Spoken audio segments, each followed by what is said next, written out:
Now, there's a couple extra questions that I'm going to ask you that my friend Michael Schultz, who has a show called The Odyssey here on Access, he has a couple things that I think some other people watching would also like to know. Did the Anunnaki, according to your research, come from Nibiru, also known as Planet X?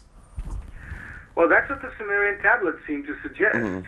There's some very interesting new information that comes out of Kerry Cassidy's camp from Project Camelot. And that is that there seems to be this planet that is out there, just outside our solar system, another star. It's like a brown dwarf with its own planet around it. And it could actually be this brown dwarf with its own planet around it that is possibly referred to as Nibiru. So it's not necessarily just a planet on its own, but an entire little microcosm of a micro solar system that is trapped within our solar system. And, you know, we now know that Sirius and Sirius A and B and C are directly linked to our stars, the sun, and the ancients knew about it. So as we grow up as a species and look towards the heavens and recognize how much greater the mystery is, the more interesting things we're going to find that previously we would have, you know, struggled with accepting.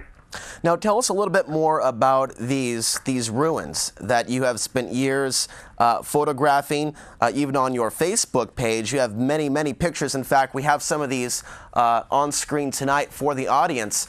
Tell us a little bit about the ruins, what you've discovered, and what you think some of these formations, what looks like remnants of a previous civilization, what it tells us. Well, these stone ruins are not new. The fascination with these stone ruins go back 500 years already with the arrival of the Portuguese in southern Africa. And when they entered the coast from the southern African peninsula or subcontinent, from the Portuguese, from the Mozambican side, from the Indian Ocean side, they met what they refer to as the Komati people. And they called the land Terra dos Macomates, which means the land of the Komati people.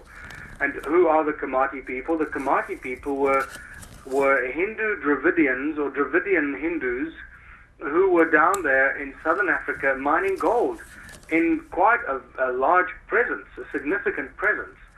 And what has been a big hurdle to cross for the southern African governments and the current authorities is to acknowledge the incredible influence of these Hindu Dravidians who were down there what seems to be now about a 4,000-year period, mining gold and trading with gold from southern Africa into the east. The evidence is all over the place. And these Portuguese started referring to these Hindu Dravidians, the Makomati people, and then they started talking and writing about these incredible stone ruins and stone structures that they came across, you know, when they started going into the African continent, into southern Africa.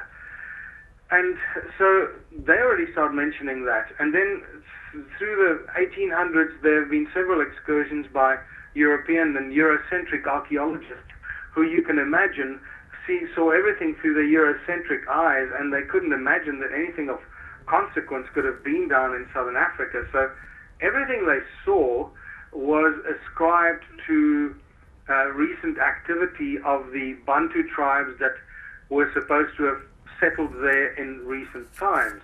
Well, nothing can be further from the truth.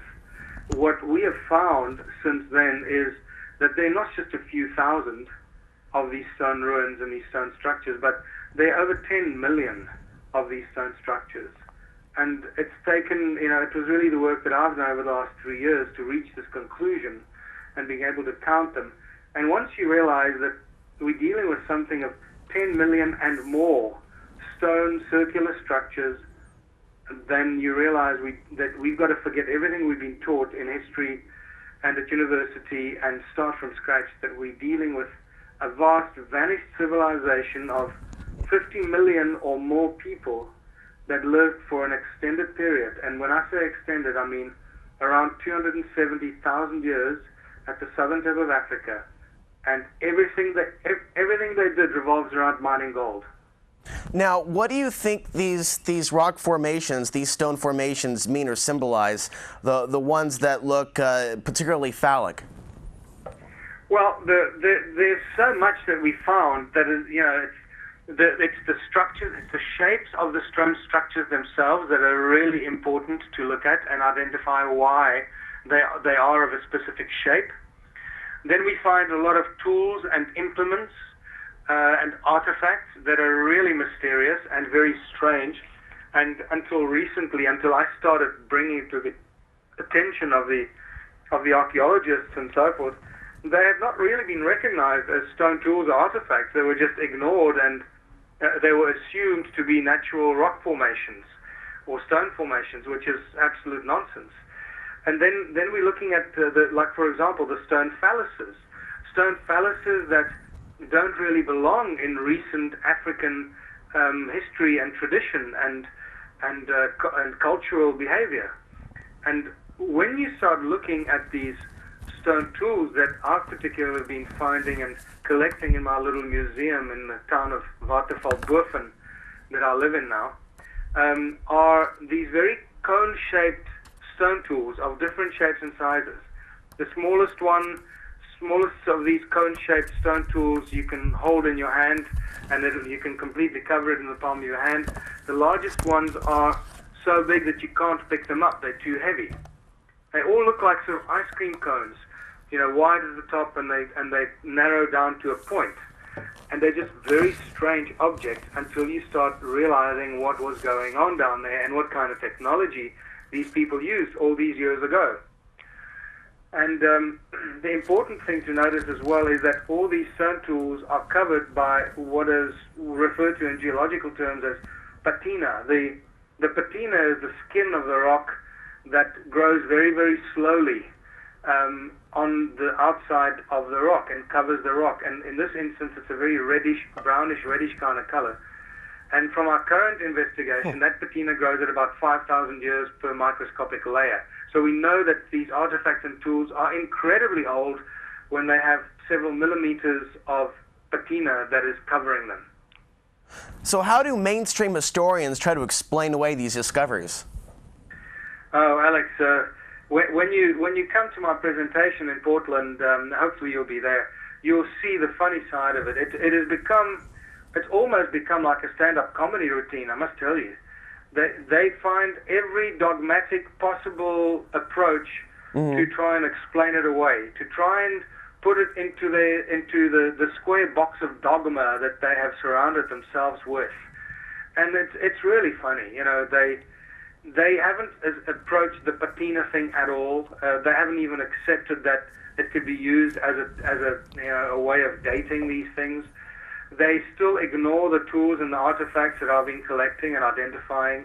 They still claim they're just natural, rock stone formations. They still say that Adam's calendar, or Enki's calendar, which we call it now, is they still claim it's a natural formation after we've shown, scientifically that it's absolutely aligned and it's still a working calendar today. They just refuse to believe any of the stuff. In fact, some of the dating techniques that we've employed it's a beautiful example that I'll show you as well. The people that come to my presentation are these, the southern African baobab trees, those huge trees that grow to be about 5,000 or 6,000 years old. Well, some of those baobab trees are growing out of the walls of some of the stone ruins. And these baobab trees are at least 3,000 years old. And they've now concocted a story to say that the people who built these ruins had a habit of building their walls into the trees. They come up with these kind of explanations that are just so childish. It becomes like a stand-up comedy routine. Now, I know that you, as well as David Icke, have spoken with a man named Credo Mutwa. You've interviewed him. There's a lot of information about this Zulu shaman in Africa. Tell us about your relationship with Credo. Well, my relationship with Credo is an interesting one. My friend Amanda, who incidentally belongs to the Ramtha group, the school of Ramtha School of Enlightenment. She was visiting Credo Mutwa, and then she called me out. She was talking to him, and she saw my book, Slave Species of God, lying on his table, and it was a thumbed version of the book. And she said, "Oh, do you know Michael?" And he said, "No, I don't, but I'd like to meet him. I have some important information that I need to tell him."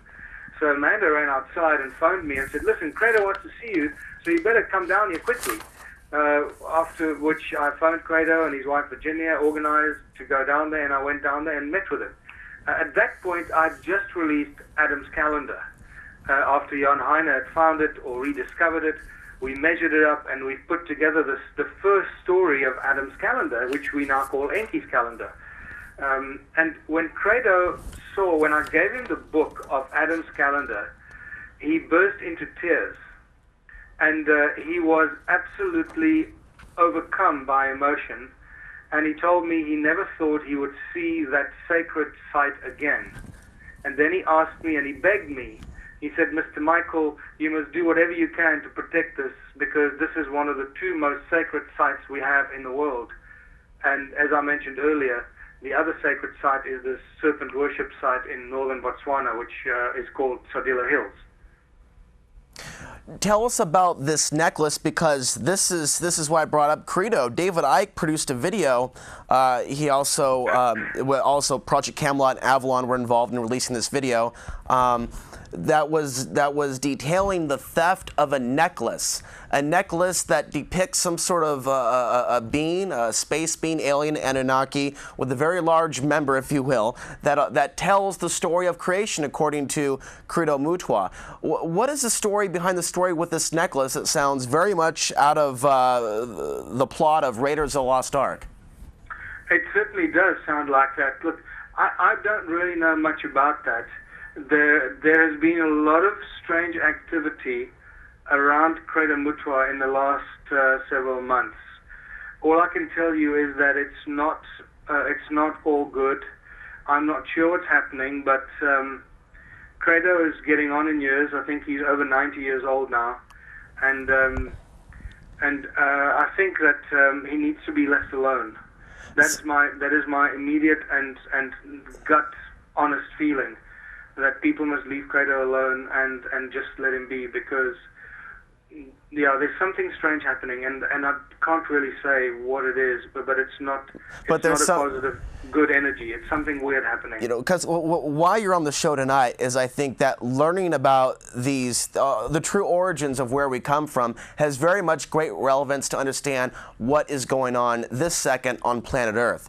And so when we look at Iraq, for example, in 2003, the raids that took place of these museums that also held information about the ancient world, the ancient land, the ancient people. And here we have this war that could build up to literally World War III with some larger superstates. We have this situation in Iraq and Afghanistan, where southern Iraq is today is where Mesopotamia, Sumeria was in the past. So how do you think this fits in with what's going on today? In other words, do you think the Anunnaki are still around, and that we are in a modern version, perhaps, of what has taken place in the past? Absolutely. Well, what we need to clarify very quickly is the awakening among humans on planet Earth has happened incredibly quickly over the last several decades. I mean, it really has been like a giant, forest fire out of control. And consciousness on this planet is the key word. The spread and the rise of consciousness is happening so rapidly, and it's basically unstoppable now. What has happened, what seems to have happened here, is that the Anunnaki were torn into two camps. Those that remained behind and carried on manipulating and controlling the Earthlings, and those that left and went off and carried on doing their own thing. Those two are often referred to as the Anunnaki elite, those that left the planet, and the original settlers and those that set up these structures here and the mining operations, which includes Enki and Enlil and even Marduk, and it refers to the other group as the Anunnaki remnants, the lower caste of the sons of the Anunnaki, probably maybe many hybrids or several generations down from the original Anunnaki.